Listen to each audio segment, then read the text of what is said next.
श्री राम, जानकी और लक्ष्मण जहाँ हैं मुझे भी वहीं पहुंचा दो, नहीं तो मैं सत्य भाव से कहता हूँ कि मेरे प्राण अब चलना ही चाहते हैं।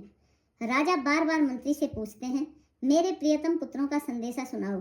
हे सखा, तुम तुरंत वही उपाय करो जिससे श्री राम, लक्ष्मण और सीता को मुझे आंखों से दिखा दो। मंत्री धीरज धरकर कोमल वाणी बोले, महाराज, आप पंडित और ज्ञानी हैं। हे देव, आप शूरवीर तथा उत्तम धैर्यवान पुरुषों में श्रेष्ठ हैं।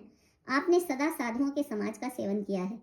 जन्म मरण, दुख सुख के भोग, हानि लाभ, प्यारों का मिलना बिछुड़ना, ये सब हे स्वामी काल और कर्म के अधीन रात और दिन की तरह बरबस होते रहते हैं। मूर्ख लोग सुख में हर्षित होते हैं और दुख में रोते हैं, पर धीर पुरुष अपने मन में दोनों को समान समझते हैं।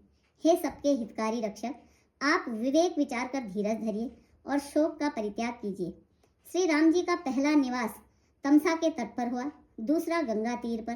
सीता जी सहित दोनों भाई उस दिन स्नान करके जल पीकर ही रहे। केवट निषादराज ने बहुत सेवा की। वह रात श्रृंगवेरपुर में ही बिताई।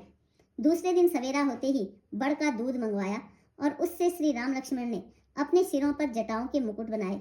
तब श्री रामचंद्र जी के सखा निषादराज ने नाव मंगवाई। पहले प्रिया सीता जी को उस पर चढ़ाकर फिर श्री रघुनाथ जी चढ़े। फिर लक्ष्मण जी ने धनुष बाण सजाकर रखे और प्रभु श्री रामचंद्र जी की आज्ञा पाकर स्वयं चढ़े। मुझे व्याकुल देखकर श्री रामचंद्र जी धीरज धरकर मधुर वचन बोले, हे तात, पिताजी से मेरा प्रणाम कहना और मेरी ओर से बार बार उनके चरण कमल पकड़ना।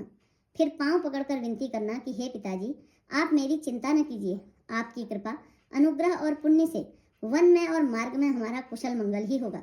हे पिताजी, आपके अनुग्रह से मैं वन जाते हुए सब प्रकार का सुख पाऊंगा। आज्ञा का भली भांति पालन करके चरणों का दर्शन करने कुशल पूर्वक फिर लौट आऊंगा। सब माताओं के पैरों पड़कर उनका समाधान करके और उनसे बहुत विनती करके तुलसीदास जी कहते हैं, तुम वही प्रयत्न करना जिसमें कौशलपति पिताजी कुशल से रहें।